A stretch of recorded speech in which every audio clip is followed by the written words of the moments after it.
Hindi ko naman akalain.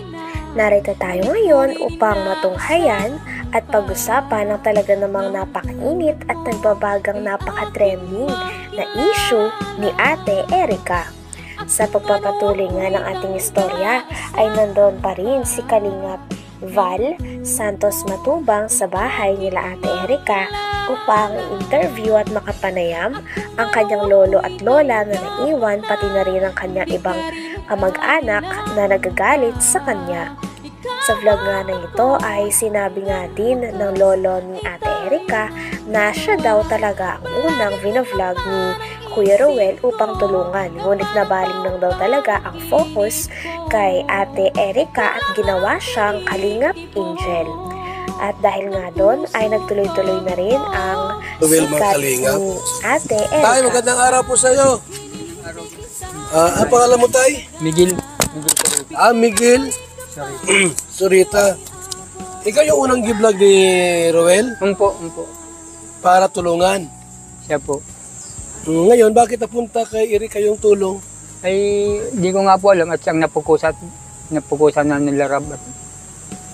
Ang sayatan ni Ruel, nilipat kay Rab, parang hindi daw kayang Ewan ko, hindi ko alam. Yung natagpuan si Erica, parang si Erica ang parang turnover ni Ruel kay Rab. Kalingap Rab. So yun, ginawang Kalingap Angels. Yun. Ayun. So maliwanag po mga kaibigan na dito ba nakatira si Erica noon? Dito po yun. Dito lumaki? Ay, dito na po sa amin yun. Okay. Nung dati pa sa kami sa Katandungan nun ay napalit. Dito nga din ay nalaman ng lahat na may isa palang matanda na negosyante ang tumutulong kay Ate Erica at ang pangalan nito ay June A.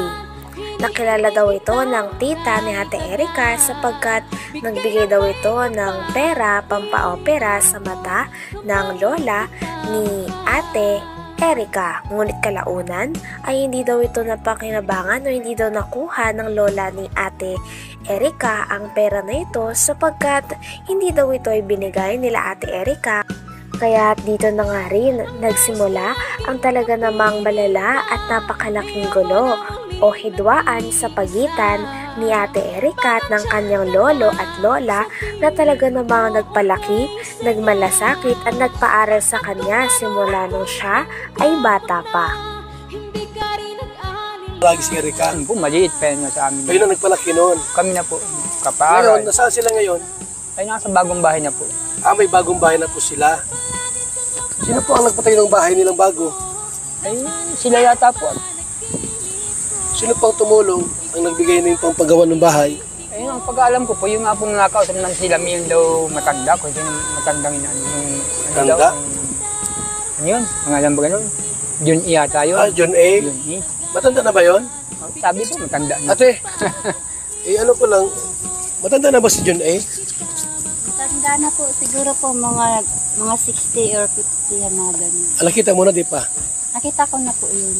Saan mo Kasi nakita? nagpasalamat po ako rin sa kanya nung yung last baga po na vlog ni Kalingap, ni Rab na nagbigay kay mama ng pampaopera ng sa mata. Okay.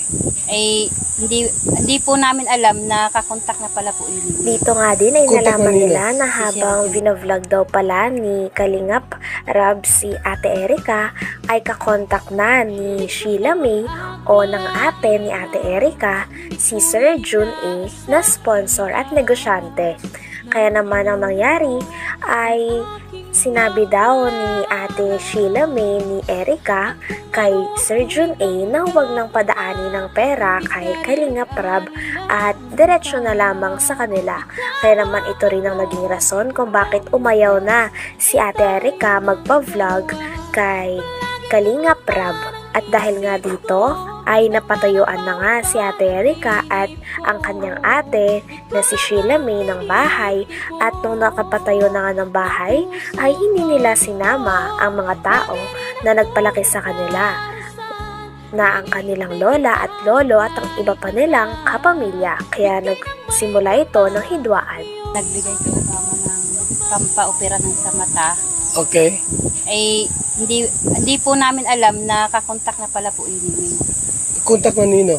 si Sir Jun A. Ni Sheila May? Po. Okay. So, Yun lang yun po yung ano namin. nakita mo na si Jun A sa video? Mahaba yung buhok niya na. Mahaba ang buhok. Okay. So, may edad na. Mm-hmm. So, gusto tinatanong ko si tatay kung sino tumulong sa pabahay nila. Ano po si Sir Jun A. Sa kanya pong pabahay yan. Itong kina-Erica. Wala po diyang sabi po ng mga ilabers sa kanilang pabahay. Kay Sir Jun A. Pati mga gamit ng bahay. Okay. So, ibig sabihin ngayon, may bahay na si Erica. Sila may kumpleto ang gamit. Okay. So, ang nagpabahay niyan, si Jun A. Si Sir Jun A. Hindi ang ilabers. Hindi po. Hindi ang ilabers. Inaangkin lang po ng mga ilabers. Inaangkin nila na sila Kaya nagpabahay sila niya. nagagalit kasi ayaw nilang Simula nga daw nung bagong taon at naggaling sa ospital ang lola nila, pagkadating daw ng lola nila sa bahay ay nakahakot na daw kagad si Ate Erica at ang kanyang ate Sheila May. Nang sa ganon ay makalipat na sila. At nung nakalipat na sila sa bahay na pinatayo ni Sir Jun A ay hindi na raw sila muling bumisita sa kanyang lolo at lola at iba pang kamag-anak. Talagang kaya naman sumama ang loob ng lola at lolo ni Ate Erica sapagkat parang kinalimutan na lang sila basta-basta ng kanilang apo na kanilang pinalaki at pinagmalasakitan. Ganun ba? So, alam mo yun yung kwento? alam Tungkol dyan? kasi naririnig-rinig ko din po. Mm-mm. Kasi iisang bahay lang naman po kasi kami dito. Dito pala si Erica lumaki. Dito. Nakatira kay lolo niya. Dito. Ngayon, may bahay na silang bago. Siya po. Di ba pupunta rito si Erica? Mula po nung bagong taon po na nung last po, itong nasa ospital po kasi mama noon, pag uwi po namin dito, wala na sila, naghakot na sila ng gamit. Nung paghakot, last year pa, Opo, nung bagong taon pa po. mula noon hanggang ngayon, hindi siya pupunta rito, napunta naman. Hindi na po. Hindi na pupunta rito. Wala na Ni po. dumalaw, hindi. Wala na pong Erica pumupunta dito. Pati si Sheila May. Wala na. Yung mga palabas po ng mga e-lover na sinasabi po nila na monthly may natatanggap si mama. Sila mama, yung mga magulang ko. Meron? Kasi Wala. malingan po yan. So wala palang natatanggap. Wala po. Simula pala ay napabahayan si Ate Erica ay hindi niya na sinama ang kanyang lolo at lola sa pabahay na kanilang natanggap. At pagkatapos naman nito ay bumukod na nga sila ng kanyang ate sa mga tao na nagpalaki sa kanila at nagmalasakit simula bata pa sila. At sabi pa nga dito ng tita ni Ate Erica ay may kumakalat daw na nagpapadala daw o nagsusustento pa din si Ate Erica at si Sheila May sa kanilang lolo at lola. Ngunit hindi daw talaga ito totoo sapagkat simula nung nakalipat si Ate Erica at si Sheila May na kanyang ate sa pabahay ni Sir Jun A ay hindi na raw sila muling bumisita at hindi na rin sila nagpapadala ng pera kaya naman talagang nakasakit ito sa damdamin ng lolo at lola niya sapagkat parang feeling nila ay kinalimutan na lamang sila bigla-bigla ng kanilang mga apong pinalaki nila. Kasi iisang bahay lang naman po kasi kami dito. Dito pala si Erica lumaki. Dito. Nakatira kay lolo niya. Dito. Ngayon, may bahay na silang bago. Siya po. Di ba pupunta rito si Erica?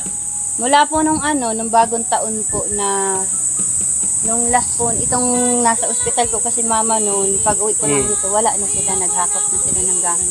Nung paghakot, last year pa, Opo, nung bagong taon pa po. mula noon hanggang ngayon, hindi siya pupunta rito, napunta naman. Hindi na po. Hindi na pupunta rito. Wala na Ni po. dumalaw, hindi. Wala na pong Erica pumupunta dito. Pati si Sheila May. Wala na.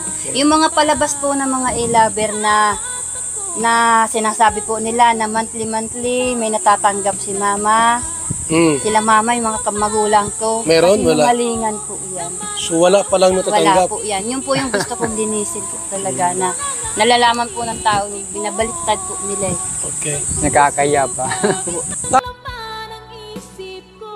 Hanggang dito na lamang muna ang talaga namang nagtitrending, nagbabaga at napakainit na issue ni Ate Erica. Maraming salamat sa inyong panunood. Hanggang sa muli. Bye!